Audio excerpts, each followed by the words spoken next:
Shalom Israel. First, giving all praise to Yahweh Bashem HaMashiach, Yahweh Shai. Salutations to the 1/3, elect of Israel. In this video, I'm going to be coming out of the 13th chapter of Wisdom of Solomon.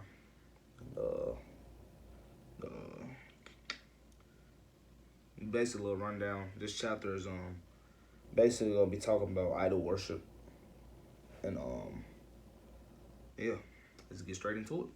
All right. Wisdom of Solomon, chapter 13, verse 1. Surely vain are all men by nature, who are ignorant of power, and could not out of the good things that are seen know him that is, neither by considering works that they acknowledge the work master. Alright, so basically what verse 1 is saying, and I could in this whole video right there, but I'm not. I'm gonna go through the whole chapter. Verse 1 is basically talking about, like, people of this planet worship the creation without acknowledging the creator. Alright, like I said, it said neither by considering the works did they acknowledge the work master. Okay, I'm gonna actually get a precept, because like I've said in previous videos, the scriptures wasn't meant for everybody. Knowing the name Yahweh Bashem Yahweh Shai is dreadful among the heathen, so it wasn't meant for them to begin with. But they always profess they know God, but in the works they do deny him.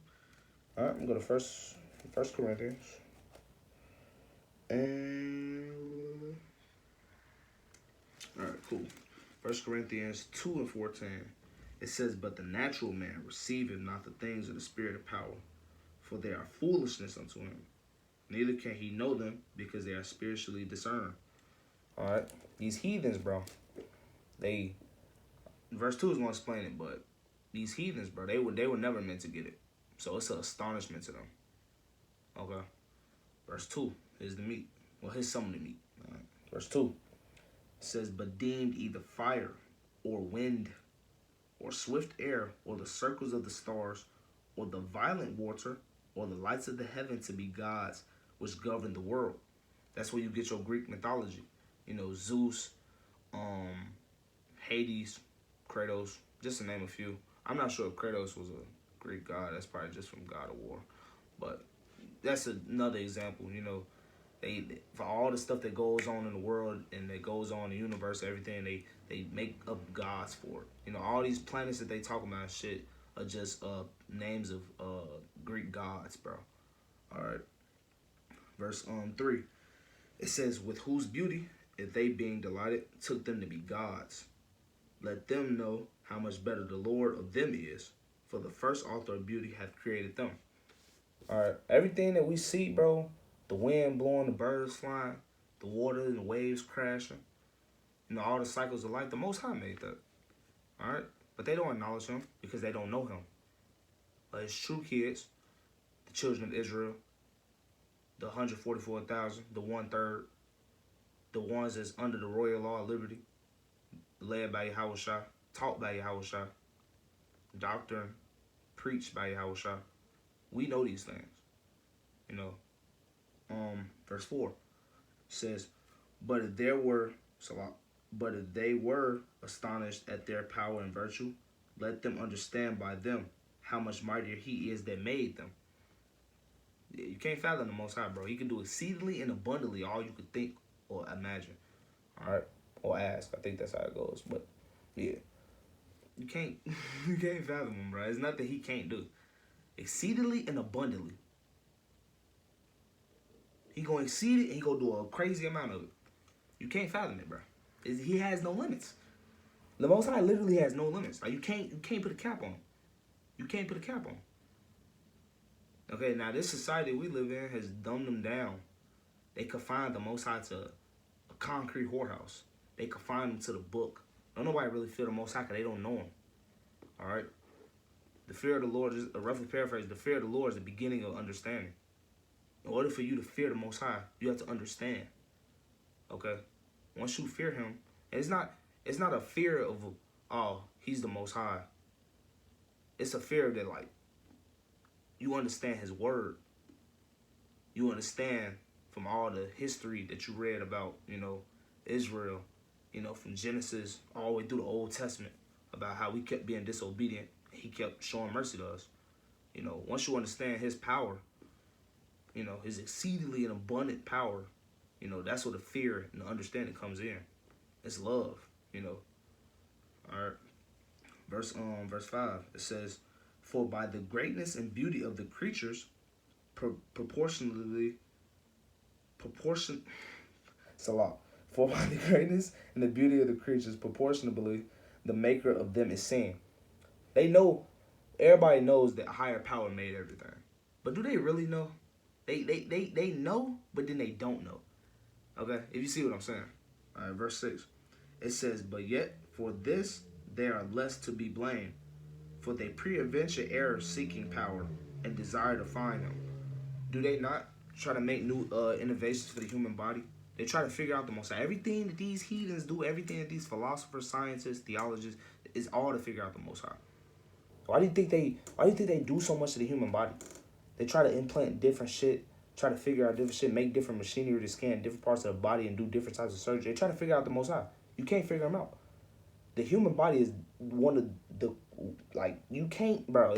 Come on, now, he made a fleshly being with a mind, a consciousness, and a spirit. You can't fathom that. You can't replicate that. You can't replicate that. You can't figure that out. And that's what these heathens and these Japhites try to do they not? Microchips in the brain. All types of implants and shit. Try to figure out the Most High. Changing their body structure and shit. Making all different types of supplements to boost different types of chemical reactions in the body. Speed up different processes and shit. It's just the little shit. You feel me? Alright. Verse 7. It says, "For being conversant in his works, they search him diligently, and believe their sight, because the things are beautiful they are seen." They think it's God when they doing stuff like this. Oh, God gave us the knowledge to do this. No, bro. They was trying to figure out God, bro. They was trying to figure out the Most High, bro.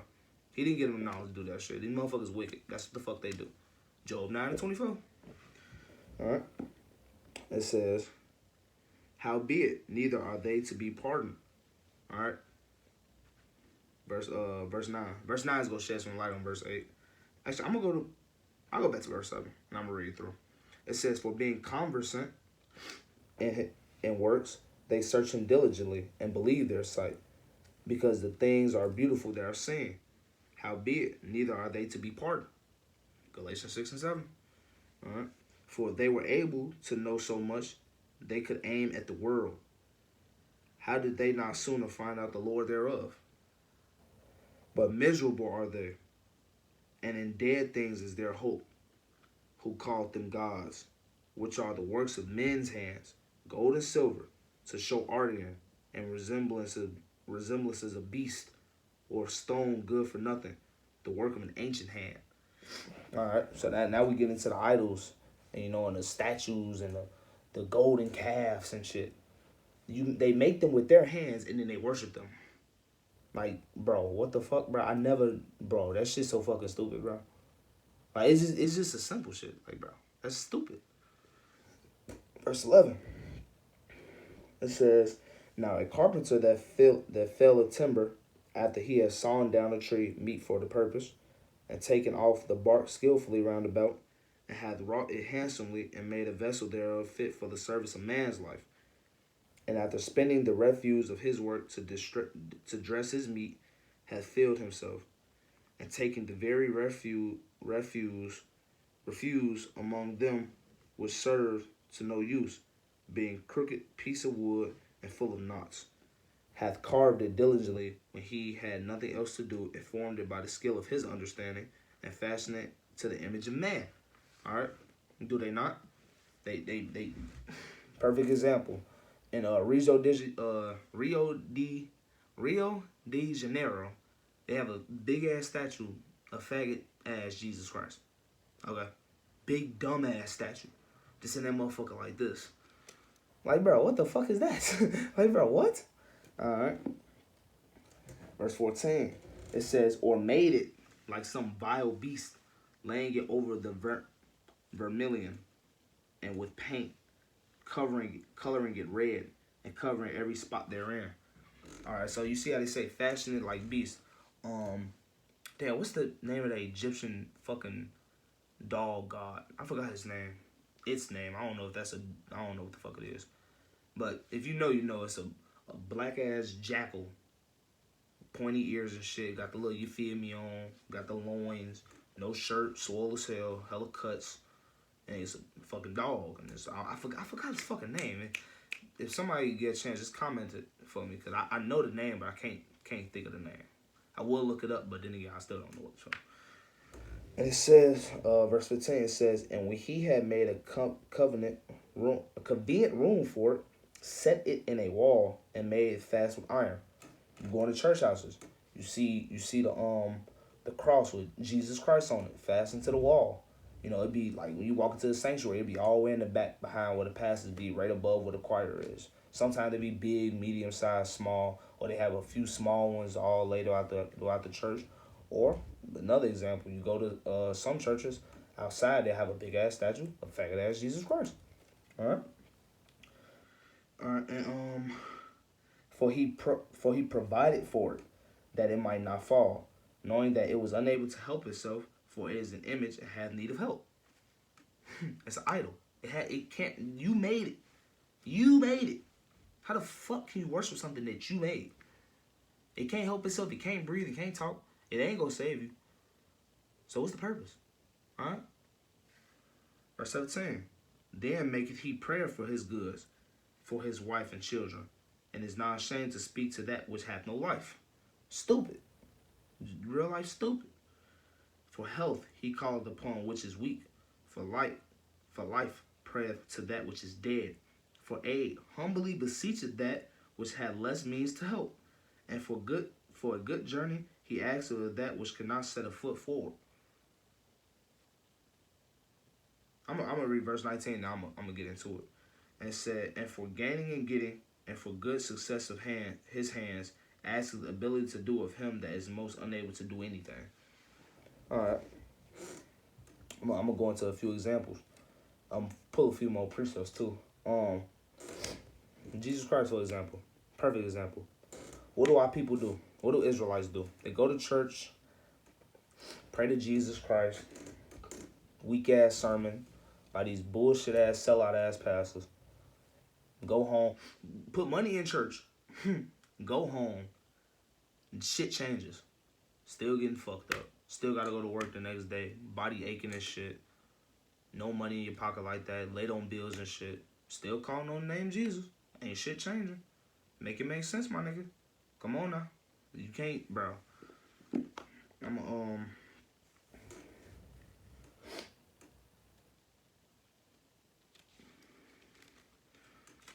I believe this precept was in Deuteronomy.